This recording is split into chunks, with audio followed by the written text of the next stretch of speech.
What is up, everybody? It's Dr. Vibe here, host and producer of the award-winning Dr. Vibe Show, the home of Epic Conversations, and I'm the host of Epic Conversations. 2020 Best Podcast News Award winner, 2018 Innovation Award winner, given out by the Canadian Ethnic Media Association, and I host the only online show in the world for dads and fathers that is sponsored by Dove Men Care. It's also co-sponsored by Dad Central, Canada's national fatherhood organization. And through that collaboration, I've been able to reach out directly or indirectly to over 75,000 fathers around the world. And I am the board chair for the Global Food and Drink Initiative, a multimedia not-for-profit that showcases Blacks in the diaspora that are doing their thing in food, wine, food, drink, and travel.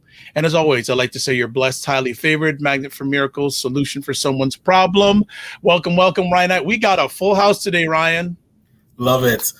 Thank you, Dr. Vibe. For those that don't know who Ryan Knight is, I'm one of the co-founders of the Afro-Caribbean Business Network. We work with entrepreneurs of African and Caribbean heritage, figuring out what stage they're in today and helping them create a blueprint to grow their companies exponentially.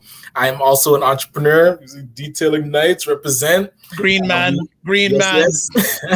We do our mobile waterless car cleaning. So we go to people's houses and their offices, clean their cars on the spot without using water, and our plant-based eco-friendly cleaning supplies. And of course, always a shout out to our youth entrepreneurs that are in our fall cohort. That's coming to a close. I'm seeing snow stains on the ground. I am not impressed. Not fall anymore.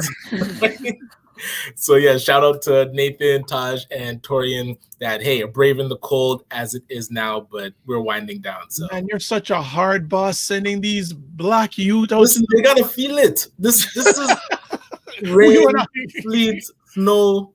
We out there. Blowing wind. Might not wind. be cleaning cars, but if it's, hey, we're still handing out flyers. So good the stuff. grind continues. Good stuff. How was the weekend? The weekend was nice. What happened this weekend? It feels like so relaxed. I know Sunday we were like hard at work, had to try and get caught up on a lot of administrative stuff. But yeah, Saturday, family time, got to relax. How about yourself?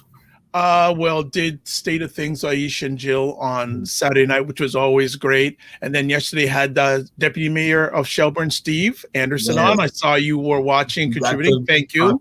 Of course. Yeah, and thank you for that. It was a really good conversation and some relaxation time in between. And yeah, I said, geez, winter is really here. But you know what? Right.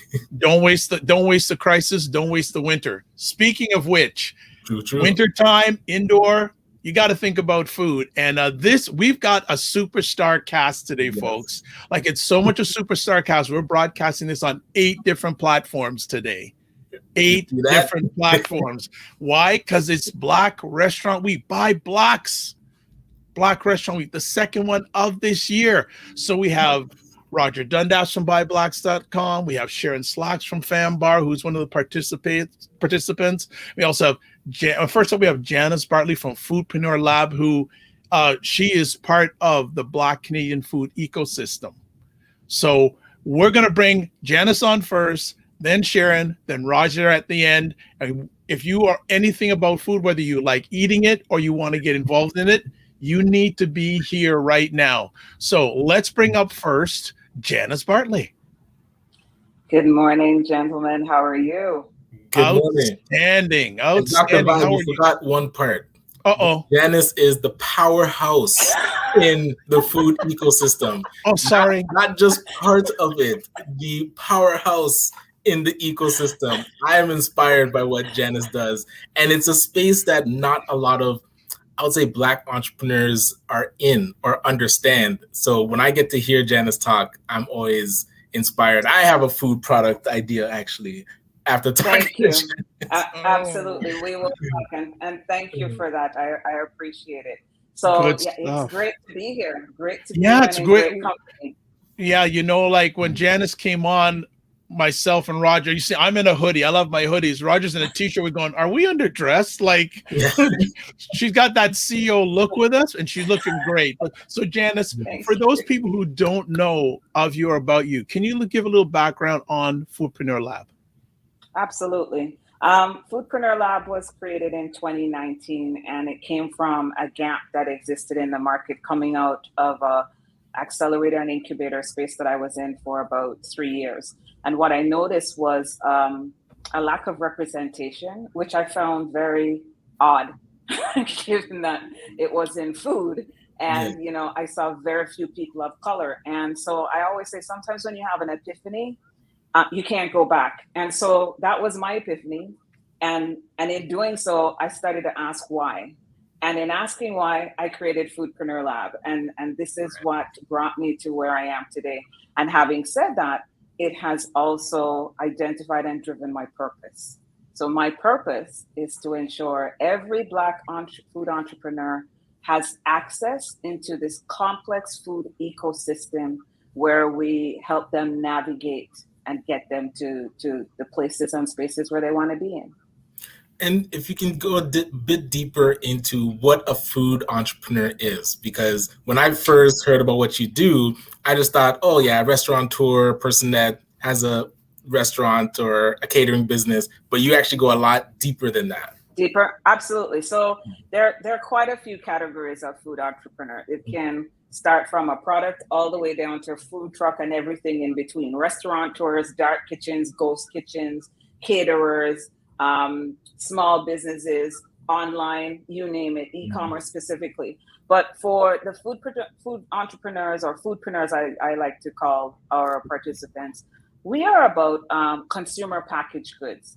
And so it is, you may have an idea, and what you're trying to do is get to a prototype, which is, that generational sauce, the soup.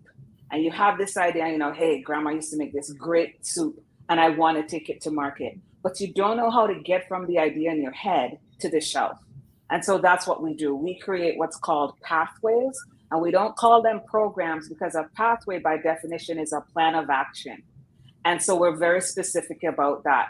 And so what we do is our pathways are called advisory led. We have advisors that help you navigate the food ecosystem and get you to the point where you want to go. And I call them, aka the food Sherpas. You don't climb Mount Everest without a Sherpa.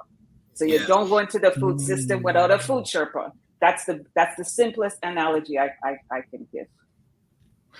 Janice, the foodpreneurs that come to you, what are some of the common challenges they come to you and your organization with that they need help with?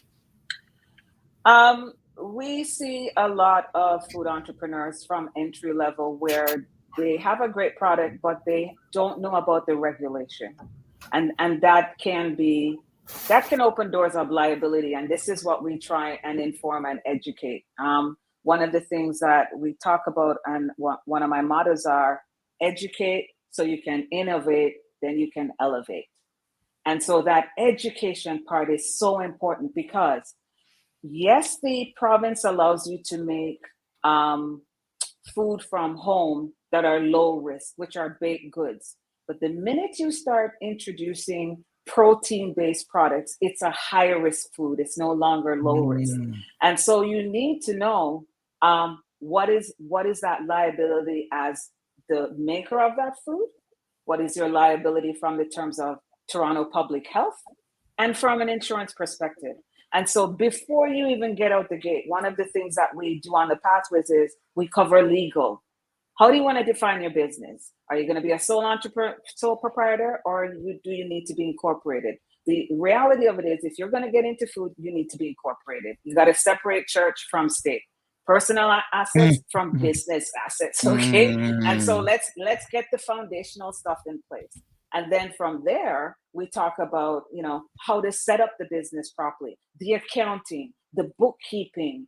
Make sure you're paying your taxes. We have CRA deliver a webinar that tells you how to structure your business, when to start charging HST, when can you pay HST, how can you pay HST, and again, foundation, because a good house is not built on sand.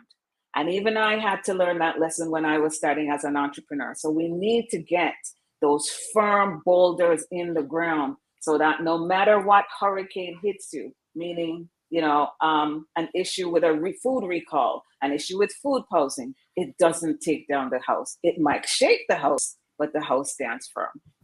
Well, see, people are excited. Carlina's saying excited for this episode in Black Restaurant Week. And she goes, was sad. I'll be away from Toronto this week, but there's actually some restaurants in the area that I'll be at. Good. Fantastic. Leslie is saying is going to be part of it. So maybe there's something near Carlina. Yes, and there's Leslie saying, I like that. Educate, innovate, elevate. I love that. Ryan, you had something to say. Sorry to interrupt. No, I was just curious now, when people are now thinking of being a food entrepreneur, you do have these incubators and Foodpreneur Lab. So what stage should people be at before they engage with you, and what should they expect when they join? Well, if you're thinking of a food idea, come talk to us. Do not, it's like you don't leave your home without your cell phone. You go back and you get it. It's the same thing, okay? Yes. Because it is a complex food system that we live in. Now, it is a great food ecosystem. Don't get me wrong, because we have some of the best safety regulations, and they're there in place for a reason. However, those same regulations can bottleneck us. What do I mean? For example, if you're doing a meat product and you're going to sell to retail, you can't do it out of a commercial kitchen. So these are the things that you need to know. Okay. So what are the rules with regard to certain types of food? If you're going to sell it, as we say, B2C, yes, there's some leeway, but if you're going to go retail from kitchen to retail, normally we have what's called a co-packer. You may have to look for a co-packer. So you really need to be educated in terms of what product are you going to be making. Do you fall under dairy guidelines? There's a milk regulation, yogurt regulations. So one of the things that we do is also we let Black food entrepreneurs and food entrepreneurs in general know about what is the role of Omafra. Omafra is Big Daddy. It is the Ontario Minister of Agricultural, Food and Rural Affairs. They are intersectional with every piece of legislation that is out there. And above them is what is referred to as the Canadian Food Inspection Agency. So what am I saying? There's accountability. You can't just go out there and make food and, it's not home. Home meaning back home where you kind of set up shop and it's different. And so this is why I highly recommend, even if you start out with what we call a market feasibility program, like what Whitespace offers, to get an idea if it has legs. Because let me tell you something, the food business is expensive. It doesn't matter if you are in a restaurant, it doesn't matter if you are farming, it is expensive. And it's more expensive when you make mistakes that could be avoided. So why not spend $2,000, $3,000 on a pathway or a program or however it costs to lay the foundations, as opposed to losing $15,000 a year in because you bought product, you spent money on labels that you can't use, you're working with a distributor that's taking 45% off the top, you don't know how to scale, you've lost product, you've had to throw out product, you don't know how to line up your distributors, and you don't know how to get into retail. And your time you have not accounted for, which I'm going to assume is more than $15,000. I love all what you said, and especially what you said. Why make a mistake that can be avoided? Precisely. And I really appreciate that. I actually have a question from our number one supporter online, Christopher. Janice, are you a profit company or not-for-profit organization? We are a not-for-profit organization, registered in 2020. We started as a for-profit in 2019. And like any entrepreneur, I realized very quickly the significance and importance of pivoting when you can't find things that fit. No point of trying to put a round peg in a square hole, okay? Adapt, be agile. And that is really what entrepreneurship is about. So yes, we are not for profit now. Ryan, I was curious, where do you see Foodpreneur Lab going? Because even where it is now, it plays a really important puzzle piece. But where do you want to get it to? Like, what do you feel is missing that you guys could do? Wow. You don't have enough time for this show. Give us the snippets. So the snippets is to create places and spaces where we can commercialize, produce, distribute, export on a global level, have partners, because we bring something to the market. And it's from, TV shows to platforms, you name it. There is enough room out there for us. Don't let anybody tell you otherwise. And here's my data, okay? Because you got to support it with some hardcore data. All right. In immigration, we bring in 200,000 people every year. Over the next year, I believe it's going to be 400,000 because of the pandemic. 400,000 of that, 25%. will come here and create a business of some sort in food entrepreneurism, because it's the fastest gateway to getting work. It's the quickest gateway, okay? Embedded in that, we have data where we have millennials and we have boomers. We have the largest boomer population that is interested in broader flavor profiles. They have the disposable income to buy it. They're interested and they want more than 3 different dishes a week for dinner. Then we have millennials who are a whole different beast altogether. And this is why I love them. They are the generation of accountability. They want transparency in their food. They want accountability from producers. They want sustainable products. And they want a story, which AKA is your brand. They want to know what food you are making, how it's contributing, and they want what we call functional food. It must serve a purpose, which is it makes me healthy, it makes me look younger, it makes me feel younger. Whether or not it's actually doing that, that's debatable, okay? But they are about functional foods. It must serve a purpose. And so what I tell foodpreneurs are, okay, this is where we are today. I want you to think 5 years from now, which is, how are you going to attract millennials and keep them as a loyal customer base, because this is what they're expecting. So gone are the days where you can just throw your food in a package. No, it has to be sustainable. It has to be biodegradable. Maybe every 10 cents that you get from every dollar goes to a charity, pays for a child's education. Everything a millennial's looking for serves a purpose. And I applaud them for it, because they represent a quarter of the Canadian population, which is huge. And that's just today. Jump 10 years from now, they are going to be the big bosses in the chair driving this. Wow. So before we came on live, I was saying to everybody, Janice does master classes. So so before Sharon comes on, 2 quick questions, and I'm going to have you talk really quick about your program. So first up, Christopher asks, are you funded by province, federal, or community donations? So this particular project is funded by the Black Entrepreneurship Fund, which is federal, by FedDev. And this is going to be funded over the next 4 years.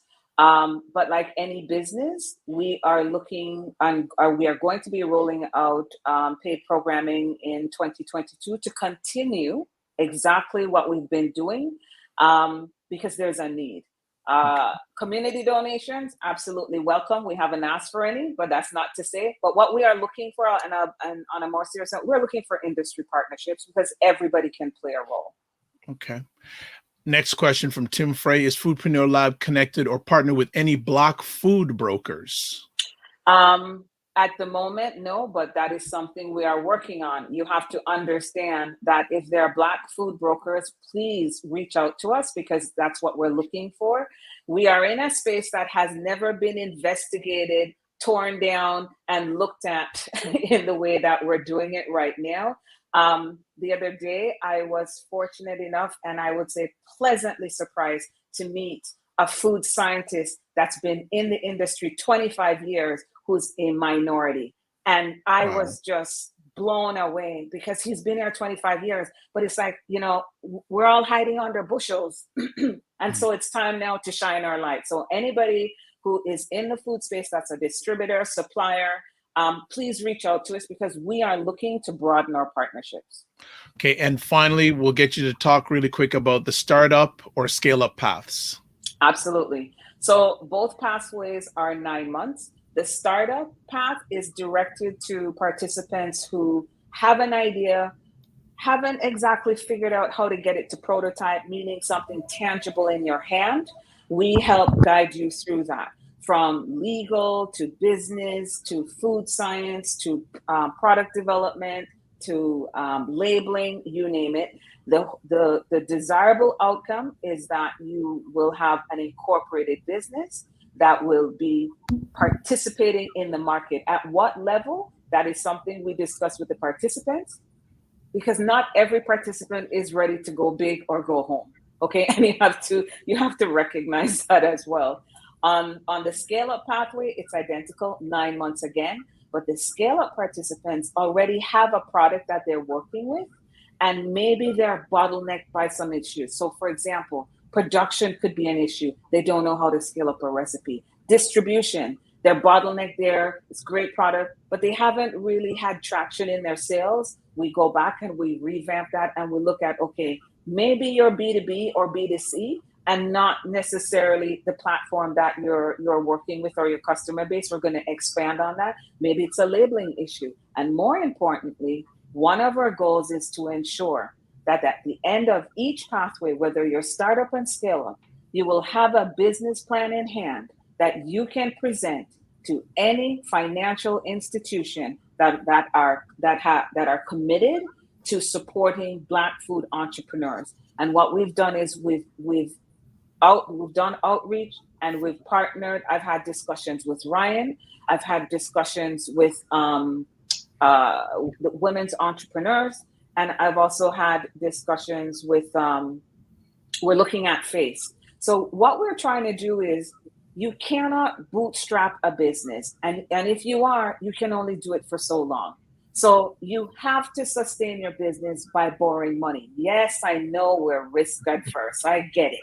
But guess what? There are ways to borrow money and use it smartly. So let's find that out. Let the Ryans of the world teach you how to do that. The Andre Smiths of the world that are great, the Empowered for X, because they're there. These organizations are there, and we must take advantage of these opportunities. And as you can see, I'm very passionate about this. Yes, just real quick on that, because it's so important that our community hears about how to leverage debt. A lot of times we're trying to run a business. You can't scale without injections of capital. And I hear it every day. As soon as you bring up loans, it's like an adverse reaction. We have to get comfortable with money because, like you said, when you use it properly, oh man, it works for you. That's right. It works for you. All right. So Chris was saying, I salute you, Janice. You've carved out a great niche. The riches are in the niches. All right. All right. So folks, we're going to move onward now. Janice is going to be back on her own. Excuse me, she can give a master class. But next up, we actually have one of the restaurants participating in Black Restaurant Week, and they can actually tell you what's going on at ground zero for restaurants, Black restaurants. We have Sharon Sacks from Fanbar. How are you, Sharon? Hi, good morning, everybody. Good morning. Janice, that was amazing. Thank you, Sharon. I have ideas and ideas flowing in my head. Yes, you see what happens? That's how I feel. The brain like turns on. It was a great present. Like, everything's laid out, and my head was spinning. And happy to hear. So I'm glad that that's there for everyone to access. So great, you'll be hearing from us for sure. Absolutely. So Sharon, tell us a little about Fanbar. So Fanbar, I'm the manager of Fanbar. This was a labor of love for the owner, Jason Bogle, who was unavailable this morning. And so I'm going to be representing the store on his behalf. Jason started this restaurant in February 2020. And it was a labor of love for him, born out of his tradition and his family, his mother and father. And he wanted to give our community a space for everything, food, art, and music, which is what our brand is about, right? Everything and anything, because that is, if you think about our culture, that's a lot of our backbone. You can't have a conversation with another friend and food doesn't come up. Like it's, or music. It's just one of those things. And the one thing that we're trying to make sure happens is that music isn't just one linear, it's not just Drake. It's not just all the hip hop rap. It's really broad. So we're trying to make sure that we present ourselves in a way that we talk about music on a broad level, because I remember being in Jamaica and being at the club in Kingston, and all of a sudden I'm listening to Yellow Man. This is years and years ago, Yellow Man. And then all of a sudden they broke into a country Western song. And I'm in the club going, what just happened? And everybody knew the songs. So music is broad.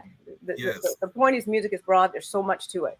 Our food, we are just now about to launch our new food menu.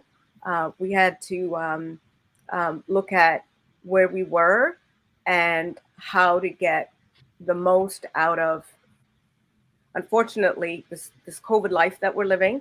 The stores had to pivot so many times. We have to focus on delivery.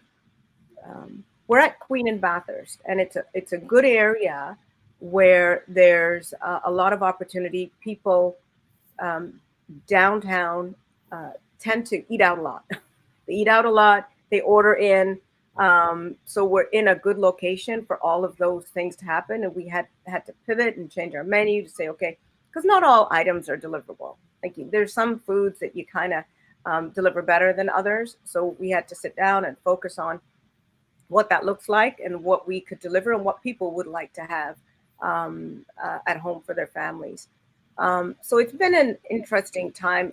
And Janice, I wanted to ask you if I can kind of co-do this for a second. What has changed in what you were doing before? Has COVID affected it in any way in terms of sort of like the things that you have to educate people with?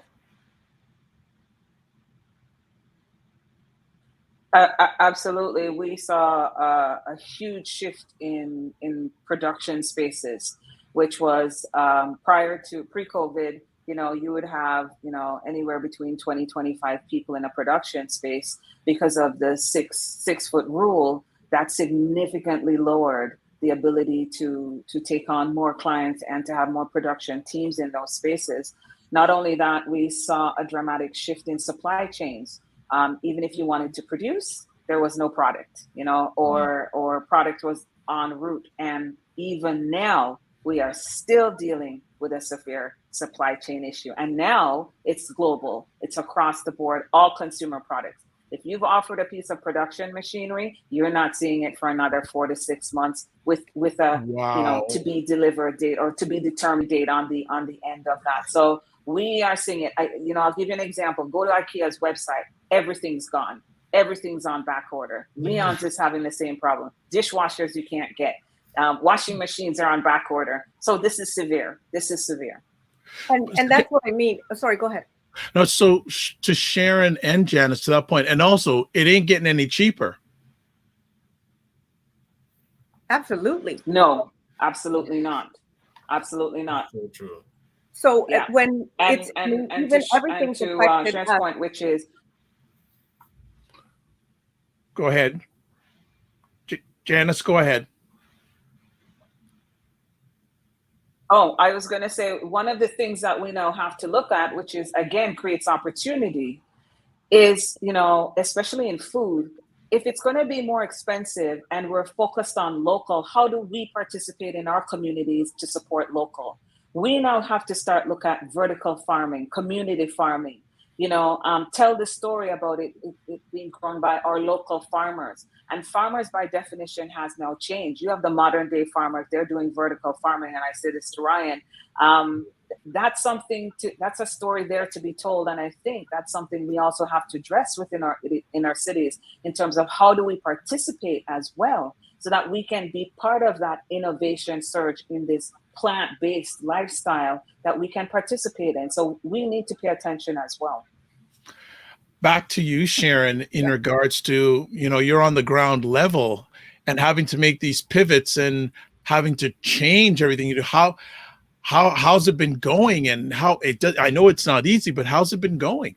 It's been very, very, very, very challenging. I can't even describe all the things that we've had to deal with and the last minute pivots. I mean, before even COVID, and actually during this, people are rethinking how they eat. They want to eat cleaner. There's more vegans. There's more vegetarians. We kind of have to, even look at, how we prepare food. There's all kinds of things, and even the all the legal with food inspectors. Everything has changed, and it's constant everyday pivoting. Never mind having trouble staffing the store. That's in itself a challenge. The turnover is insane. It's pretty transient business anyways from before. Now it's even harder to get people to want to come in and do this sort of, they have to wear masks all the time. It's not as, everybody likes this business and serving because it was, they could meet people, they like talking to people. Now it's a little bit more frustrating, and, with all the mask wearing and things, but we do what we can. So there is a shortage. I mean, everybody's been hearing about it in terms of having people available to work. So that's a challenge that we have to face. It's like every corner, there's something in there that has affected how we work, and it's all changed. Never mind. I mean, it's lovely being downtown. It's great because that's where, people like the live part of being in the city and all of that. But the construction is like another thing to deal with, right? Like we just started construction on Queen Street. Like it's just every which way you turn, there's just this block. And like we were talking about before we got started, we are resilient. We do everything that we can where there's like things that happen. It's like we're super people, and we just like these things just keep bouncing off us, and we just pivot, turn, and figure it out. Ryan, you haven't had a chance to get a word in. What do you want to say here? I feel bad here. No, I just enjoyed the conversation. But as you were talking, Sharon, it dawned on me two things. One, around the servers actually enjoying the social aspect of their job, and that being constrained now because talking too much at the table is frowned upon, and that interaction that might have enticed a person to get into the industry, to get their feet wet, now is taken away. What's really the draw? And that's where I wanted to ask you about, why is a program like Buy Black's Restaurant Week so important? Like, what do you get out? I know you were part of it in the first round because my daughter and I got to come down and check out Fanbar. And so I remember her face when we were driving home eating that food. I couldn't take a picture of it when she was in the back, but she loved the food. So why is this type of project so important? So this is really important because we want to make sure that we are connected to the community. We provide a space for people to actually even have events at our location. And the events are really important. If somebody wants to do an art show, we have the space. If somebody wants a product launch, they could do it out of Fanbar. We want to provide a space to our community so that they can launch products, perform. Artists can perform there. We're looking to maybe have a reggae night, a jazz night. So we're trying to make sure that our community is well looked after and connected. And so we just wanted to provide and be part what's happening with By Blacks and be part of this program, because we have great food to put out there and provide for people. And we thought this would be a really good way to get our name out there and let people know that this is where we're at and this is what we provide. So you've teased me to come downtown because I'm not usually a downtown person. So you've teased me to come down.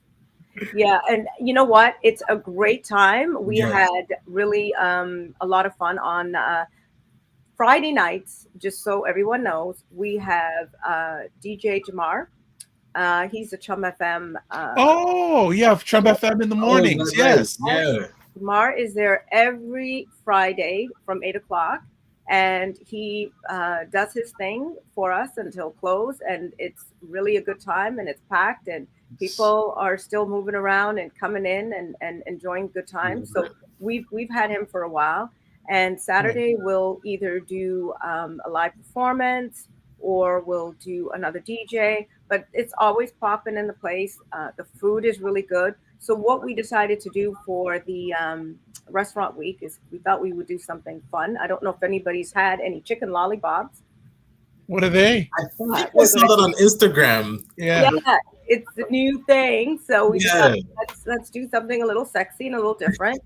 So it's basically like it's the chicken on a ball and the actual bone. So you do eat it like a lollipop, and then there's the dip, and it's pretty sexy looking.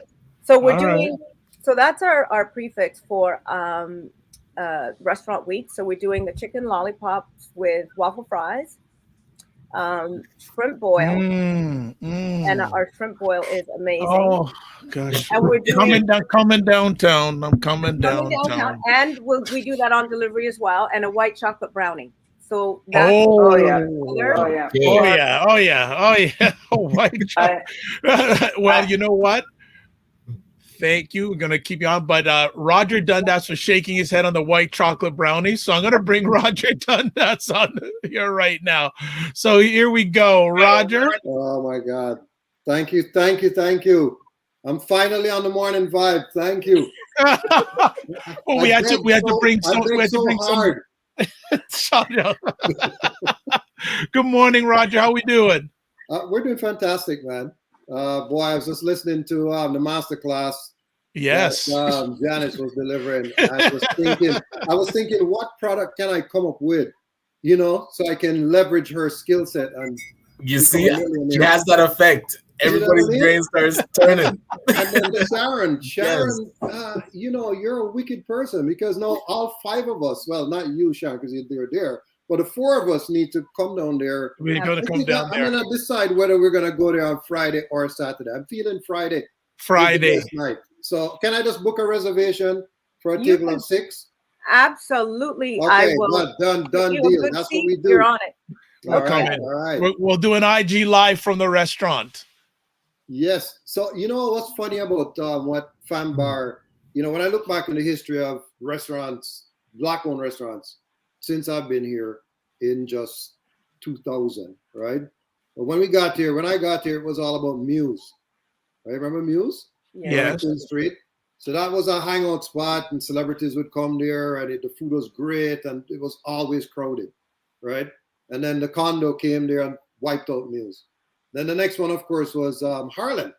So it started off as Irish food joint, and then Carl decided to do Harlem on Richmond, and then he opened up one on Queen Street. Near to where Fanbar is now. And of course, Carl being the, he's like the mayor. He was the de facto mayor of Toronto. He had everybody in that restaurant: politicians, business people, arts community. It was the hangout spot. It was a place to go see live music, poetry, house music, anything you wanted, right? It was at Harlem, right? And then Train, they had Train too on Bathurst. So Train was the jazz spot. And again, it was that spot where you could listen to some nice poetry and everything. So here's what I'm proposing. With the exception of Sugarcane, which is way on the east, right? Sugarcane and Fanbar need to be the new locations for Black people to hang out, mature people, to go and get good food, good vibes, good fun. That's what I'm proposing. That So yeah. So done. Roger, a little bit of history on Buy Blacks and a little bit of history on Black Restaurant Week. So Buy Black, you know what's funny? Restaurants started Buy Blacks. Did you know that? No. Nobody knows that. Nobody. Okay, so we had this PR firm, 44 Media Group, which technically still exists. And we would do, back in the day, 10 years ago, before the advent of all these social media channels, it was all about guerrilla marketing.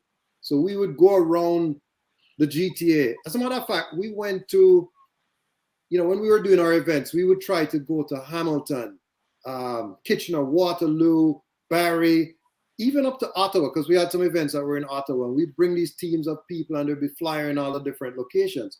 So we ended up with this list of businesses. The predominant genre was restaurant, right? So you had barbers, beauty supply salon, barbershops, but the restaurants were a little bit more amenable to you bringing in a flyer and leaving it inside their establishment to promote what you're doing, or put up a post on their glass, right? So back in 2011, and I'm looking on it, and I'm looking on the list of the restaurants, and I'm saying, wow, 75% of these restaurants do not have an online profile. Just let that simmer in for a second. 75%. Back then, 2011. I think it's at this point, it's probably maybe 15% doesn't have a satisfactory online presence, but 75% was a big number. And I figured, with what we were doing, and we were always, future thinking on the digital side and what we could do to help Black-owned businesses, we say, you know what? Why don't we start this, believe it or not, directory? That's what Buy Blacks was at first. It was supposed to have been just a directory. But then when we started talking to our advisors, me being the accountant, I'm doing this full business plan and everything, and I'm trying to get ideas from different people. They said, nah, you can't just have a directory, because why are people going to keep going back to the page?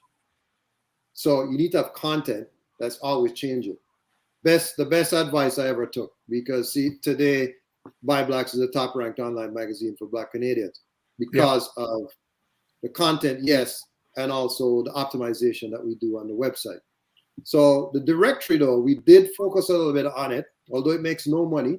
So for all those people who are invested in building out new Black business directories, knock yourself out. It doesn't make a lot of money. For me, I didn't really focus on it. I did it more as a way to give the community somewhere to find businesses, A, and 2, yes, selfishly, it helps us with our search engine optimization, because if we do an article on Ryan Knight, we can now link it to Detailing Nights. If we do our article on Fanbar, we can link it to the Fanbar link. So that's how it works. The internal links helps you to grow your ranking. So that was kind of the Buy Black story. So it really was restaurants. If I come back to it, it was the restaurants that really kind of catapulted the idea to start. Ryan has a question. And it's interesting because you've seen the evolution of the restaurant industry in the Black community for decades. So from then and now, what do you see? And you said at the beginning, not a lot of people had an online presence. Not even a Facebook page. So I don't know, if my question is, are you seeing Buy Blacks being the best way to support these restaurants, or what is missing? Oh, absolutely. What do these restaurateurs need to do today that you're seeing? So I think that just to give you some more context, our PR firm, we have represented 3 different restaurants that have all gone under, right? So the first one was Room Service. That's a high-end restaurant. Yes, Washington. Food was excellent. The service was terrible. It took too long to get the food out, but the food was excellent. Yeah. Right? Then there was Red Snapper and Ajax. I'd call it like a mid-level restaurant. And, you had family running the business. And I don't think that was the right strategy. I think that there should have been more like in the third party. I think maybe is the right term to use, so you can make sure that certain customer service training and things gets implemented into the restaurant. And then the last one was Trinidad and Bago, which was a Trinidadian-owned restaurant in Whitby, actually, in my hometown, right on Brock Street. So that's like That's like saying Young and Dundas squared for Toronto, right? Right. Dundas and Brock. So they had traffic, but didn't have the skill to manage the business. And so the one common thing which affected those three restaurants that still impacts restaurants today, and which is why we're doing this restaurant week, is marketing. I say that is their challenge. Good restaurants do good food. The food tastes good. I would say the service is generally good, although there are some restaurants who you go in there and may not have that, right? So fine. We know about that, but marketing. So when I look, and again, I've looked on. Remember, we're coming from a place of looking on restaurants' digital profile. That's what I do. I do it for a living, right? So first thing I look at the website. I look at their social.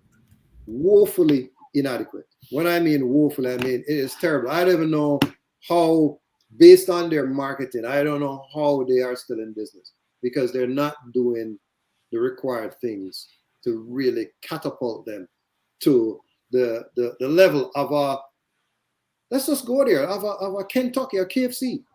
KFC was a little chicken spot down in the States, started by a retired colonel.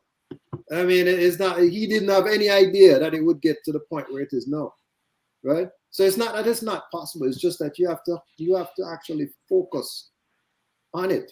You have to focus on your marketing to let people know. Yeah?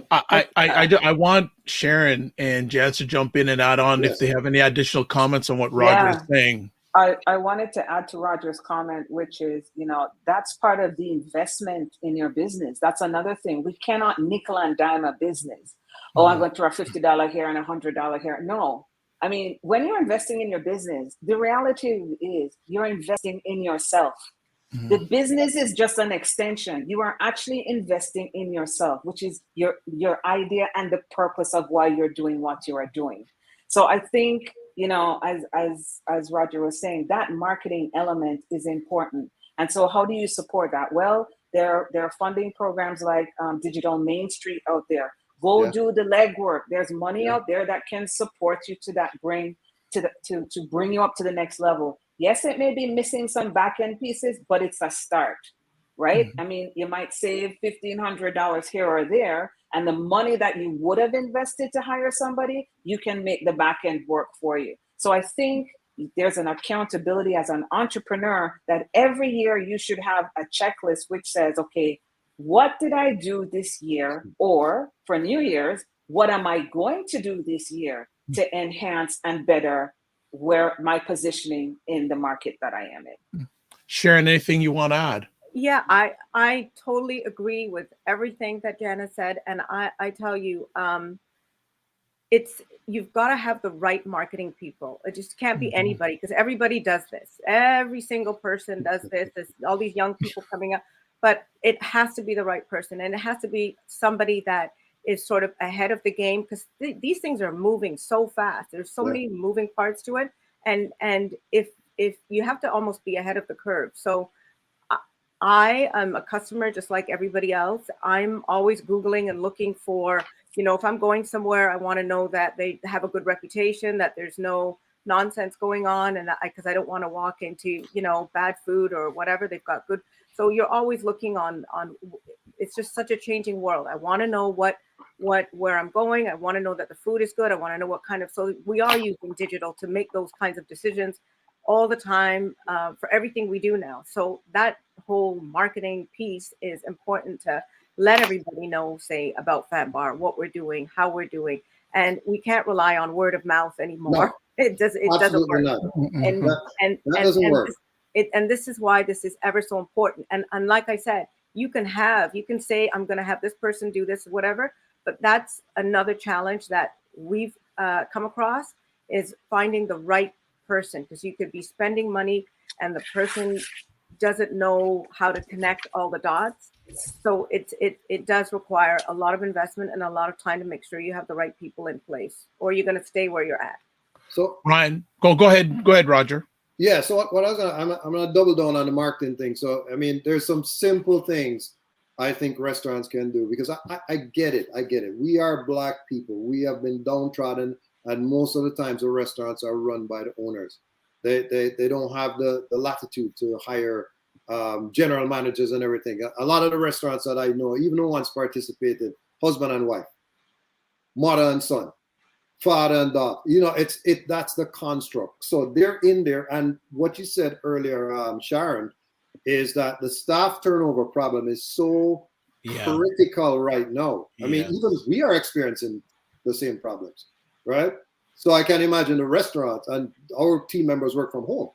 Right? Yeah. So if we have the same problems, I mean, it must be even exacerbated for restaurants. So here's what I would say for marketing, just as a very, very simple thing that anybody can do. Take 15 minutes out of your day. 15 minutes in the morning before you start the food prep and cutting up and all of that crazy stuff, right? Take a picture that you took maybe yesterday of some food that you did. So you have to be taking pictures all the time, every dish. Yeah, document your journey. Document your journey. Different stages, take pictures in the kitchen, whatever. So, but the ideal thing is to take a picture of the food and post it. One picture a day. It's just one. Just post it and say, this is being offered today for whatever price. And you open at this time, and here are the options that you can use to buy the food. One, and just describe it.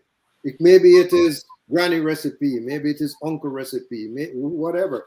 Just have a little bit of a story behind the food. And just keep rinse and repeat that. Just keep that going. But different pictures. Never repeat the picture, right? The next thing is make sure that you have your Google business set up. Because people still don't have Google My Business. You're a brick and mortar operation and they don't have the Google My Business. It's free. It's free. I mean, what I'm saying to you is we're not even getting into pay. I'm just talking about free stuff. And then the other thing that you want to focus on, Ryan, this is the thing I preach this, right? I'm going to say, you have to invest in your search engine optimization, SEO website. Yes. Assuming, of course, that you have a website, because you should. You can't be in business today and not have a website. The pandemic taught us that. You have to have your own website because you can't rely on social media. Because I'm gonna say this for the first time ever. 5 blocks got shut down by Instagram. I think it was last week. For what? We still Last Wednesday. Last Wednesday. We still don't know. They shut down our Facebook about a month ago. Yeah. Okay, I know what that was. We got hacked. So we put on the 2FA on it. But I mean, I'm just saying it to say, you have to have your own on social media. You have to have your own stuff. Digital footprint. Yeah. Your own platform, but you need to work on optimizing it. So yeah, Sharon, Janice, people have to invest. You have to make that investment. You have to say, you know what? I'm going to take, as my mentor Darren Hardy would say, 10% of what your revenue is and invest it back in yourself, into your marketing. But I'm not trying to get any work from anybody. I'm saying take that money and go buy some Google ads geo-targeted to where you're located. Because most of the time people buy from close by. Yep. I'm not going to drive to Hamilton to try out a restaurant. Not even Whitby. I'm just going to support Just Convenience, my favorite Whitby restaurant, which is just up the street, right? I'll go there 2-3 times a week. Yeah. Right? So that's what I would say the average person does that. So social, Google Bid My Business, focus on your SEO, and if you have a little bit of cash, buy some Google ads or even buy some Facebook, Instagram, whatever platform you're on, just geo-target them to where you are. Janice, I know you have to leave very soon. So any last words you'd like to share with us before we let you go? Absolutely. Before you take out the 10% and give to your marketing, pay yourself first. Rule number 1. Pay yourself first, and then what you have left over, that is what you work with. Otherwise, you will always be working and never be getting anything from the business. True that. So, okay, well, Janice, I know you have to leave us. We're going to get you back on the Morning Vibe on your own so you can do another masterclass for us. Thank you. Thank you for everything that you do. And to you and your family, be safe and give yourselves grace, okay? Thank you, everyone. It was a pleasure seeing you all, and thank you for having me. All right. Take care, Janice. The other point I wanted to bring up to it with the restaurant week is that some restaurants didn't participate. They said that the delivery companies, because they take so much of a bite out of their food costs. Yep. Like, so Uber takes 30%. I think Skip the Dishes is 25%. DoorDash is 25%. So let me put it in perspective. You order the food for $10. They're selling it for $10. Uber takes 3. Or Skip the Dishes takes 2.5 of every $10. So, for them to now come into the Buy Blacks Restaurant Week and offer a 15 to 20% discount, if you throw that on the the margin is so slim. Yeah, you're really just doing it as a marketing thing. So I strongly recommend that the restaurants actually do it via takeout or dine in if they have that option. So if the person can order directly from them, that is actually the most profitable option for them. Sharon, you were shaking your head, so it sounded like you had something to say. Go ahead. The delivery is, and actually, just so you know, Uber, I just saw an email, their fees are going up. Like, I can't even imagine, like, how are you going to take more than 30%? I mean, it's getting so ridiculous that there needs to be somebody else that comes in and finds to kind of, so there's an opportunity there, like to find a way to get around somebody. There's a Black-owned food delivery business, but they're also not marketing themselves enough. See, and I didn't know that. We asked Uber to sponsor Buy Blacks Restaurant Week. I said to them, just come and sponsor it. I don't want any money. The first time in May, I said, just give the Black restaurants that are participating 1 week of no fee. Just that. They declined. So wow. Hey, I'm not making up this stuff, man. I know you're not. Thank you for the effort. I mean, that's all we can do is try. Yep. No. We try, but we're gonna ask them again. Yeah, keep asking them. And if it's not Uber, it could be Skip. It could be somebody that's trying to get in the market. Sure. And then we can, catapult them and sort of shift our business from that to this for people that are understanding and want to help. If I could just say one thing before we come off, for restaurants that are, well, really businesses, but for restaurants that are looking for some support, remember that the Black Ecosystem Fund is out there, and the BBPA has a BAIDS program. So what that does is, Sharon, if let's say you wanted a new website created, you apply to the BBPA and say, hey, I need some marketing, website, social media strategy done, right? They find a vendor that can provide you with the services. They pay the vendor. You get the services. Oh, nice. So you have to take advantage of these things. I believe Ryan is coming up with a somewhat similar program. He provides a lot of training. And I think the Chamber of Commerce will also have a similar program. So it's worth investing in. Well, which one of the organizations wants to invest in Dr. Vibe? Well, sign up for the thing. Listen, this is what I keep preaching. There's so much resources, and especially now that I would say the Black business support organizations are funded, there's no excuse for us not to support these entrepreneurs. And Roger, as you're talking about the delivery service, the Restaurant Week ties perfectly into that delivery service. So if you have, if it's the MyXP, I definitely have to touch base with Oneil to say, listen, here's a list of 20 restaurants that go and talk to them, start delivering their stuff to reduce their fees. I gave him, as the Mafia would say, I gave him an offer he couldn't refuse, and he refused it. We have to figure that out. Maybe there's something. Maybe we should check in on him and see if he's okay. Yeah, because it didn't make sense for him not to participate based on the offer that he got. Exactly. Speaking of participation, I'm gonna, just before we start winding it down, I'm going to just go to the list of participants. Yes. For Restaurant Week. So we're going to put them up on screen. So we've got Sugarcane, Carib 21. From Little Jamaica. Celebrity Pure Vegetarian, Cuisine by Noel. Fanbar, I think I've heard of them. TC Jerk Express. Mississauga. Irie Cuisine. Oakville. Yes, Jacko's Restaurant. Little Jamaica. Judy's Island Grill. Little Jamaica. Just Convenience Jerk Stop, Whitby. Hey, Mob Seafood. Right Big now in it's Brampton, really, but at the Scarborough. Scarborough on weekends. Yeah. On the weekends, yeah. Reggae Cafe Sarnia. Yeah. Reggae Cafe Caribbean Cuisine Toronto. That's in Little Jamaica as well. all right. Sunrise. Yep. There's one Sunrise on Eglinton. Abibian Man. Project. And this is Caribbean Catering. So, And they're based in Hamilton. okay. These.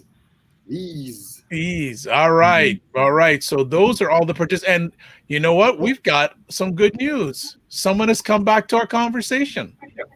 Yes, I'm back. That BB Man project. So you know what? When I saw that one, my heart warmed. First of all, Ryan, thank you for bringing them on board. But they are basically almost like a food support organization. Okay. That does a pop-up kitchen on the weekends, right? Down in I think they're downtown Broadview, right? Broadview, absolutely. Broadview and Young area. So Gotcha. their profit is donated to the Afro food basket, right? Yes. 100%. Excellent. So Yeah. I mean, I was like, wow, no, we're gonna have her on our IG live at some point to talk about it and her story. I really love that. I really love the fact that she was doing that and actually giving back to the farm. So because farming is, if you're not on it yet, farming is the way to go. And really a thank you to you, Roger. I know we had connected, I think through Janice, and then it was like last minute. We're like, listen, we want to sponsor this restaurant to get in. And you're like, boy, you know, the deadline was 2 days ago. You know, you do me a thing. Got it in. My heart warmed seeing it in the list. Hey, and that's where I always appreciate everything that you're doing for the community. I feel like you amplify the voices of not just Black entrepreneurs, but Black stories. And Ryan, he doesn't do it alone, please. Thank you. Hey, we have a full team. I'll be remiss. Yes. I'll be remiss in not thanking the team. This fall edition, we had actually 6 people work on this Buy Blacks Restaurant Week. 6 Excellent. people. And I have to thank the sponsors to Grace Kennedy, Grace Foods Canada. Sorry, I'm so used to, I grew up in Jamaica, so I keep saying Grace Kennedy, but they rebranded and now it's called Grace Foods. So they saw this and they say, hey, I'm in. And they came on in a big way. So really have to say shout out to them. Shout out to Rogers Communications too for supporting, and of course all the the BBPA, the Canadian ACBN, Black Commerce, the ACBN, Foodpreneur Lab, Canadian Black Chamber of Commerce, Canada Takeout, yeah, for supporting us, and Cuisine Noir magazine. Yes, based in San Francisco. Yeah, they did a nice on Buy Blacks Restaurant Week in their special edition. So that's amazing. And all the media, and of course my team. I have to name them: Jay, Simfo, Crystal, Wendy, Camille. It's just an amazing amount of effort. Well, some comments here. Chris is saying, Roger, your work and track record is remarkable. Thank you, Mr. Lawrence. All right. And Wendy is saying, I'm for one, looking for the chicken lollipops. I love it. Can I add something as well? Absolutely. We got some time here because Janice came back. So Janice is reservation for 6. Remember that. Yes. Got it. Roger and Buy Blacks, your entire team, thank you for doing what you do and allowing us this platform and trying to connect us all and getting our name out there and what we do and what we provide. So really appreciate it. You and your team have been great through this whole process. So thank you. And we need this, especially now. We need holding hands and kumbaya and everybody helping everybody. And this was not, you've made it very easy to jump on board, and it's my first time and getting it done. And there's a lot, like I said, there's a lot that you're giving for nothing, and I really appreciate it. I think I'm getting way more out of it. Yeah. Hopefully the idea is that the sponsors would fund it. So that's really what the goal is, and the sponsors being it's not just the Black membership organizations. There's also the VIAs. The VIAs have a vested interest in ensuring that their businesses stick around and are profitable, right? Absolutely. The boards of trades as well, Yep. right? And then government as well. So there's a whole ecosystem that's supported. So the next time we're going to work with more. So there's an organization in Vancouver. There's one in Edmonton. There's one in Calgary. That Black organization, Nova Scotia, Ottawa, etc. Niagara Falls, Regina. So we just want them to make sure that their restaurants are included the next go round. Because what it does ultimately is that, and Sharon, you'll experience it. People may walk into the restaurant, come in to buy the prefix, look at the menu and say, you know what? I'm going to buy this instead. Yeah. Mhm. Absolutely.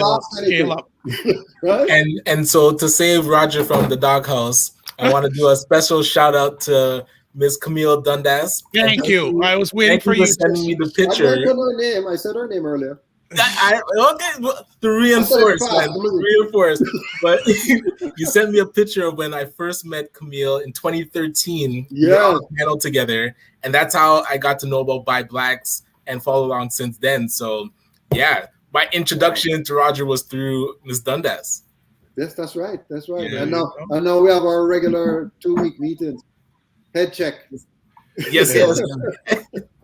Roger, talk about some of the IG lives that are coming up. Oh my God, I don't even know them. I'd have to bring on. You see, this is when you delegate stuff and you don't know what's happening. So as I delegated the stuff, I don't know what's happening. I know that Dr. Vibe is doing some interviews at 7:00. He has one today. Yes. And Debbie Deere from Debbie Deere Productions. She used to be on a program called What We Dig Today. Nice little video segment. They would go to different restaurants and eat the food and videotape the chefs and everything. So she's hosting some IG lives as well. Fanbar is going to be featured on Eat Famous, I believe. Yeah. Is that what's happening? Yeah. Yeah.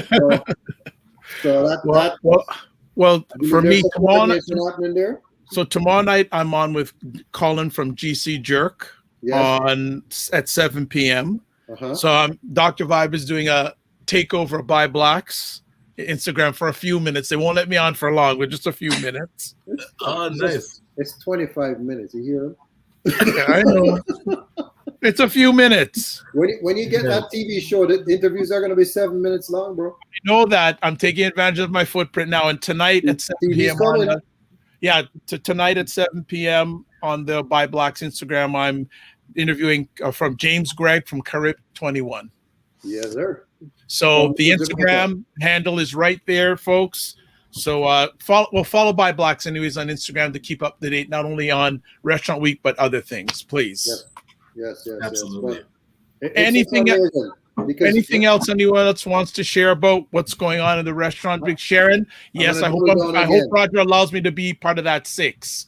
Not Domino 6, the group of 6. Well, come on, we have 4. I'll see you guys Friday night. All of you Friday night. I'll see you Friday night, man. Book it. All right. Janice, anything you'd like to close with? I just want to say how heartwarming it is to see all the stuff that we are doing.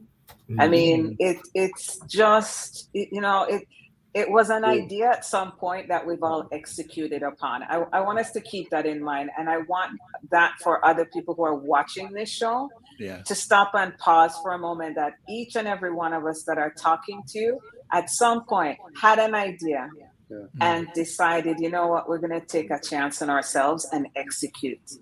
So I highly recommend you do the same, because not to do it is what you miss upon your contribution to society, to your children by demonstration, and to future generations of people who said we couldn't do this, and yet here we are. So kudos to all of you.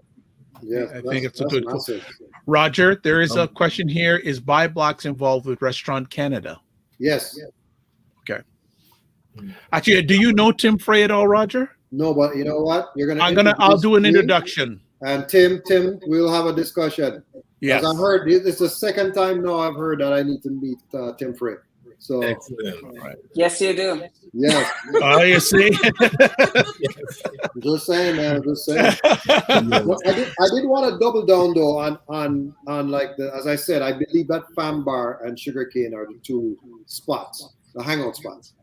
Black Room, that's gonna be existing, and I think if I copy the strategy of another successful restaurant, that's the easiest way to do it. Just I like the fact that Fam, they have the multiple streams of income, meaning that they have the artwork on the wall. So that's something that Carl did heavily. He had artists selling their art. And of course, you earn 40%, whatever you take from the selling of it. Then you have the food, of course. Then you have the drinks, separate thing. We have to consider it separate because drinks by itself is really where the money is made. Yeah. And then of course you have the entertainment. So to lock in that weekly experience, Friday night, hey, jazz night at Fanbar, or listening by Blacks listening sessions on a Saturday between 6 and 9. That's what we want to talk about, where we can bring in the different artists and promote it through our platform, and that's where they come and perform. Right, so the different multiple streams of income, MSIs, as they say. Yep, there you go. Sharon, any final words? No, I was just gonna say, Janice, if there's a way, like we have the space, if anybody wants to do product launches or use our space for anything, we're absolutely. Here, yeah. I already have you logged. we already booked. We already booked for 2022. Yeah, because that's important for us as well, to be able to take that message back to our community and say, hey, listen, there are all these venues and this is what's available. So thank you. Okay, so that's how I'm going to just end it up by just profiling the website. So Foodpreneur website is there. Fanbar website is there. Buy Blacks website is there. So each one of you, thank you so much for everything you are doing and will be doing, or are and will be doing. I have a feeling we're going to be seeing each other sooner rather than later, face to face, even for a mask. I'd like to say thank you so much for taking time in your positive, productive schedules. It's appreciated and not taken for granted. And you know what? The best is yet to come. Oh, hey, your mask. Bye, Black mask. All right. Take care, family. Thank you. Thank you for having me. Bye, everyone. Thank you. Bye-bye. Goodbye. Bye-bye. Our pleasure. Okay. Here we go. And there we go. Wow. That was amazing. That was amazing. So, listen, if you are not hungry now, when you go and get your food, remember, next week we are going to be giving out the prizes from the Buy Blacks Restaurant Week contest powered by ACBN. So take pictures. And there's a special prize if you take pictures with Grace Food Canada products that Roger's throwing in there. So keep that in mind if you buy any what would they be? I always get their soda pop drinks. So take pictures, share it, tag at Buy Blacks. It's at Buy Blacks on Instagram, tag at ACBN_Canada. We'd love to see you patroning these restaurants, having a good time. And like Roger said, he booked us. I feel like I'm just going to crash that party on Friday. And I don't know if that 8 included myself and you, Dr. Vibe. No, it's a special 6. We have special 6. I don't know if I'm going to get included or not. But hey, if you we're going to show up. Let's show up. And let's just show up. Crash. Let's do it. Just crash. I'm down for it. What's up for the rest of the week? Yeah, I have a couple. What is happening this week? Yeah, I got to talk with FedDev and have some meetings with some MPs, letting them know about what ACBN is up to, and going to deliver some more of the books, Jasmine's book. So there's a program at the Peel District School Board called We Rise. So I was able to do a presentation, and we sparked the idea of the students writing their own book. So I said, if they start their book, I will gift a copy to each of them. And they started. So I'm going to drop off some books for them and encourage to get that story and book done. So looking forward to it. Congratulations on the win. Congratulations on your wife's win, too. That's fantastic. I love this. Yes. Good closing comment here. Christopher saying, you all just made my day. Love that. That's a good way to end off. So how's your week looking? What are you up to? Mine, today is cray. After this, around middle of the afternoon, I have to do a presentation on diversity and inclusion for a group of Salvation Army clients. Gotcha. Okay. And then at 6 o'clock, I have my weekly course for sponsorship. Then 7 o'clock, I have to do the IG Live for Buy Blacks. Okay. and then 8 o'clock, I do people may or may not know I'm a certified coach. The coaching school I graduated from back in 2015 has hired me to do weekly mentor. What did my weekly classes for their current students. So I'm providing them the tools and skills to become certified coaches. So that is my day today. So I have a little bit of a grace time between now and then rest of the week. I just want to get by today. I'm just thinking about today. When you come to Friday, you can ask, so how's my week been? I just want to get by today. Love it. Then some other things. But Friday, we have someone coming up on Friday, a returning visitor? Yes. So Chris Beth Cowie will be back talking about how she can supercharge businesses in our community with the Empowered for X Accelerator. So happy to learn more about that and see who we can plug in. Yeah. Excellent. And hello, Nathan.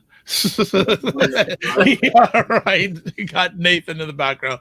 So as always, folks, Yes. like to say, live your life as a dream. If you can dream it, you can make it. Sometimes you have to get small to get stronger. Block assumptions, then aim bigger, aim better, aim higher, aim wider. Love, faith, and respect. And remember to give yourselves grace. Remember to give yourselves. Thank you so much. Hey, if you can order something this week, this is the week, and take pictures and tag Buy Blacks, tag our ACBN, tag Dr. Vibe Show on it. All right. Please be safe. If you're in Southern Ontario, stay warm.